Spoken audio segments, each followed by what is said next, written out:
Hello friends, my name is Praveen and I welcome you to the lecture series of French Revolution. पिछले episode में हमने देखा the revolutionary war, the reign of terror, the directory rule and their conflicts with the convention and the rise of Napoleon and his downfall. ये सभी आपको मेरे पिछले video में मिल जाएंगे, जिसका लिंक भी डिस्क्रिप्शन में मैं दे दूंगा। तो आइए दोस्तों, शुरू करते हैं आज का episode, French revolution and the role of women. तो क्वेश्चन है, did women have a revolution? इसका आंसर देने के लिए मैं आपको फ्लैशबैक में ले चलता हूँ। द कॉन्स्टिट्यूशन ऑफ 1791 जो नेशनल असेंबली ने बनाया था टेनिस कोर्ट में, जिसकी प्रतिज्ञा ली थी, it began the constitution began with the declaration of rights of man and citizen. तो दोस्तों आप देख सकते हैं, declaration of rights of man, इसमें वुमेन नाम का कहीं भी उल्लेख नहीं है। इसका मतलब कि कॉन्स्टिट्यूशन बना है, राइट्स दिए हैं तो मैन को, पूरी आधी जनता वुमेन की, फ्रांस की, उसको इसमें निग्लेक्ट रखा गया है। तो इस कारण से women of France were very angry, very annoyed and were not happy with this, so they decided to revolt.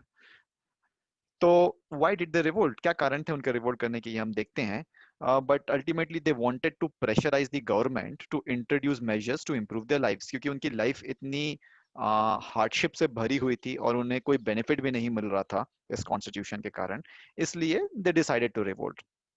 Now सारे इश्यूज को हम social issues, economic issues and political issues के एंगल से देखने की कोशिश करेंगे। तो सोशल इश्यूज देखते हैं सबसे पहले। तो women of the third state की जो थी, उनको बहुत ही हार्ड लाइफ थी उनकी, उनको वर्क करना पड़ता था, साथ ही साथ उनको अपने फैमिलीज का टेक केयर भी करना पड़ता था। तो फैमिलीज का टेक केयर करना मतलब उनके लिए अरेंजमेंट करना, सारी शॉप्स में जाना, लॉन्ग क्यूज में खड़े रहना, एंड उसके अलावा वर्किंग कंडीशंस भी उनकी उतनी अच्छी नहीं थी। So they had to struggle a lot. Also, the most women did not have access to education or job training. Job का ट्रेनिंग का कोई एक्सेस नहीं था, एजुकेशन का कोई एक्सेस नहीं था। थोड़े बहुत एजुकेशन मिल जाती थी जो रिच क्लास की लेडीज थी उनको, but again they were married after the education, they did not get an opportunity to work. तो इसे बदलने के लिए उन्होंने ये रिवोल्ट किया। इकोनॉमिक इश्यूज में हम देखते हैं कि उनके वेजेस काफी लोअर थे मेन के, although they use to work very hard but still could not get enough wages. Political issues में हम देखते हैं कि कैसे 1791 का कॉन्स्टिट्यूशन उन्हें एक पैसिव सिटीजन बना देता है, right. And so they start this revolt to demand for the same political rights as men. उन्हें right to vote, right to elected to the assembly and right to hold political office, इसके लिए ये revolt करते हैं। तो ये revolt न सिर्फ फ्रांस में एक लिमिटेड अवधि के लिए, बल्कि वी विल सी कि ये जो movements for voting rights and equal wages, this continued for the next 200 years in many countries of the world. तो यहाँ से ये जो चिंगारी निकलती है फ्रांस से, ये पूरी दुनिया में फैल जाती है इक्वल राइट्स के लिए, वुमेन के लिए, राइट। तो हमने देखा कि वो रिवोल्ट क्यों करते थे। अब देखते हैं कि कैसे रिवोल्ट किया फ्रांस में वुमेन ने। तो women started their own political clubs and newspaper. सिर्फ पेरिस सिटी में ही आप देखते हो कि 60 women clubs came up in different, sorry 60 women clubs came up in different French cities. उसमें से मोस्ट फेमस था, वो था society of revolutionary and republic women का club, which was very influential. तो क्वेश्चन था, did women have a revolution? The answer is yes. From the very beginning, women were active participants in the events, which brought so many important changes. तो हम देखते हैं कैसे active participants था और क्या चेंजेस फ्रांस की सोसाइटी में उन्होंने लेके आए। तो यहाँ पे आप देखते हैं life of a revolutionary women, Olympe de Gouges. तो इनकी लाइफ बहुत ही इंस्पिरेशनल थी, बहुत ही ब्रेव वुमेन थी ये। She was one of the most important politically active women in the revolutionary France. तो इन्होंने क्या किया, इन्होंने प्रोटेस्ट किया जो कॉन्स्टिट्यूशन ऑफ 1791 था, which excluded women from the natural rights.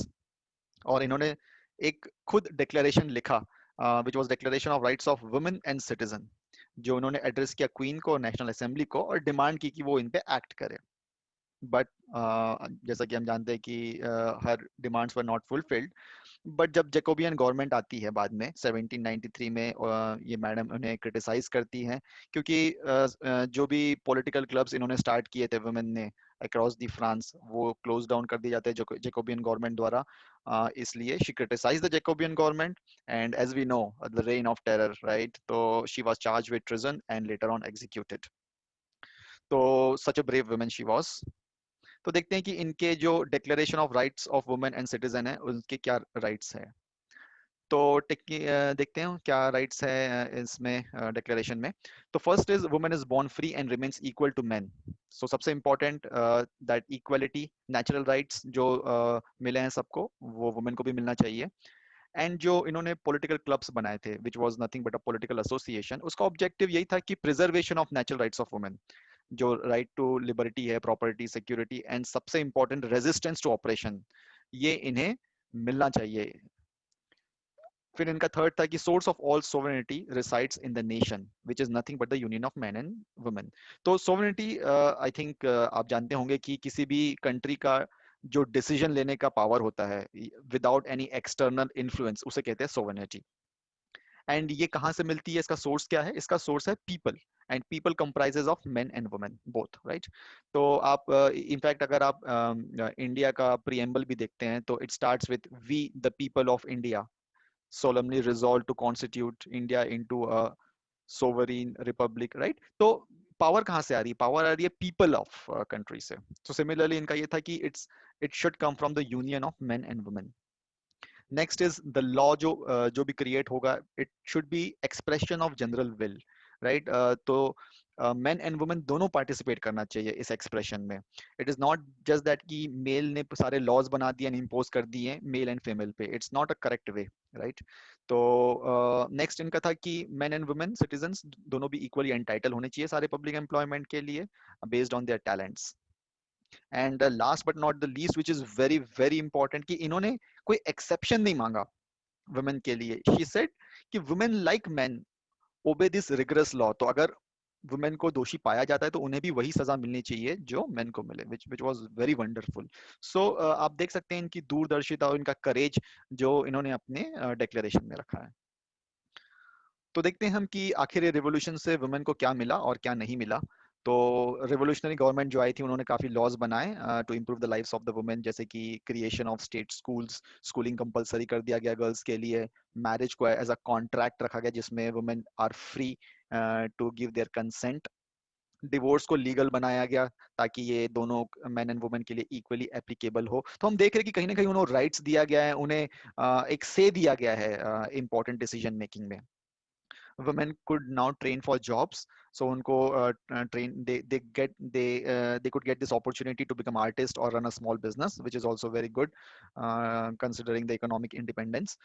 और ये जो पॉलिटिकल एक्टिविटीज थी फ्रेंच वुमेन की ड्यूरिंग द रिवॉल्यूशनरी ईयर्स, ये अलाइव रखी गई एज एन इंस्पायरिंग मेमोरी। ये दुनिया भर के वुमेन को इन्होंने इंस्पायर किया, बहुत सारे मूवमेंट को इन्होंने इंस्पायर किया। वैसे ही था फाइट फॉर वोट, जो कि बहुत लेट मिला, बट इंटरनेशनल सफरेज मूवमेंट्स जो 19th एंड 20th सेंचुरी में चलते रहे दुनिया भर में, they drew their inspiration from this particular movement. And ultimately in 1946 that the women in France won the right to vote. तो देखिए आप कि ये कब से लड़ाई शुरू हो रही है, राइट? 1791 को जब कॉन्स्टिट्यूशन बना एंड 1946, राइट? तो इतना गैप रह गया you know to get their right to vote. तो दोस्तों अभी आपके लिए एक छोटा सा सेल्फ स्टडी है कि आप फाइंड आउट कीजिए कि इंडिया में वुमेन को कब राइट टू वोट मिला। इंडिया गॉट इंडिपेंडेंस इन 1947, तो राइट टू वोट उन्हें कब मिला? ठीक है, राइट साइड में पिक्चर देख सकते हैं जिसमें क्लियरली दिखाया गया है कि कैसे एक वुमेन का मोर्चा निकाल रही हैं and they are marching to Versailles. Versailles में क्या था? तो वहां पे रॉयल कोर्ट था जहाँ पे किंग ऐशो आराम से रहते थे without giving any damn of the things going on in the France. तो कॉन्स्टिट्यूशन मोनार्की तो बन गई थी बट सिचुएशन वुमेन की बहुत खराब थी, तो आखिर ये फ्रस्ट्रेट होके अपने डेली स्ट्रगल से ये एक मोर्चा निकालती हैं और किंग को पेरिस वापस लेके आती है कि आप देखिए क्या सिचुएशन है यहाँ पे। So this was this clearly shows कि they had a revolution and their revolution was quite a successful in their terms. ठीक है, तो अभी हम कोशिश करते हैं कि इसका इंडिया रिलेशन देखने का कि ये रेवोल्यूशन कैसे रिलेटेड था। तो राजा राम मोहन राय, जैसे कि आप जानते हैं कि one of the great social reformers, he was very much inspired by the new ideas that was spreading through Europe, liberty, equality, justice, right. तो फाइनली क्या होता है कि जैसे कि वुमेन इन फ्रांस जो कि फाइट कर रहे हैं अपने नेचुरल राइट्स के लिए, एंड काफी राइट्स उन्होंने हासिल भी कर लिए, फोर्स किया है, चाहे वो नेशनल असेंबली हो या द कन्वेंशन हो, कि कुछ उनको ग्रांट करे, ऐसे लॉज बनाए। But situation in India were not very encouraging. तो मेल प्रैक्टिसेस ऑफ सती चल रहे थे उस समय में भारत में। But Raja Ram Mohan Raj, जैसे कि हम देखते हैं कि inspired by the revolutionary ideas, he led the movement of stopping this malpractice. He put a pressure. He and other definitely other people put a pressure on the governor, general of India at that time, which was William Bentinck, and ultimately a law was enacted declaring the practice as punishable by criminal courts. तो तो इससे हम समझते हैं कि कोई भी event दुनिया में आइसोलेटेड नहीं होता है। चिंगारी किसी एक देश में लगती है और वो पूरी दुनिया में जो रिवॉल्यूशनरी आइडियाज जो है वो फैल जाते हैं। और यही कारण था कि king of Prussia and Austria काफी भयभीत थे कि फ्रांस में जो चिंगारी लगी थी रिवॉल्यूशन की, वो कहीं उनके स्टेट में ना फैल जाए और कहीं उन मोनार्की को खतरा ना हो जाए। तो दोस्तों ये देखिए आप चित्र जहाँ पे women are seeing queen at bakery, bakery में लाइन लगी हुई है, बहुत हार्डशिप्स करनी पड़ती थी इनको ब्रेड खरीदने के लिए। तो 1793 में जब जैकोबियन गवर्नमेंट थी, तो उनके शासनकाल में एक पॉलिटिशियन चॉमेट, इन्होंने जस्टिफाई किया कि क्यों जैकोबियन गवर्नमेंट ने वुमेन्स के क्लब बंद किए हैं। तो देखते हैं कि क्या जस्टिफिकेशन है इनका। ये कहते हैं कि has nature entrusted domestic duties to men? Has she given us breast to nurture babies? The answer is no, as per him. वो कहते हैं कि नेचर ने आदमी को कहा है be a man, hunting, agriculture, political duties ये सब कीजिए आप, और नेचर ने वुमेन को कहा है be a woman, the things of the household, sweet duties of motherhood, those are your task. और ये कहते हैं कि shameless are those women who wish to become man, have not duties been fairly distributed. तो तो देखिए कैसे ये अपना आर्ग्यूमेंट प्रेजेंट कर रहे हैं कि नेचर ने दी है ये ड्यूटीज मैन और वुमेन को। तो दोस्तों अब मैं आपसे रिक्वेस्ट करूंगा कि आप 2 मिनट निकालें, सोचें इनके आर्गुमेंट पे, एंड अपना आर्गुमेंट फ्रेम करें, अपने आप को इमेजिन करें आप इस क्यू में खड़ी एक महिला हैं, एंड कैसे आप 3 पॉइंट में रेस्पॉन्ड करेंगे चॉमेट के आर्गुमेंट को, कैसे इनको नलीफाई करेंगी। तो करेंगी या करेंगे। So give your views in the comments. Please आप इसको अटेम्प्ट करने की कोशिश कीजिए। तो थैंक यू दोस्तों, यहाँ पे हम अपना एपिसोड नंबर 4 खत्म करते हैं, जिसमें हमने देखा the great contribution of women in the revolution. Next episode में हम देखेंगे the French revolution and the abolition of slavery and the impact on the daily life. Thank you दोस्तों, मिलते हैं अगले एपिसोड में। Till then keep learning, keep exploring, bye bye.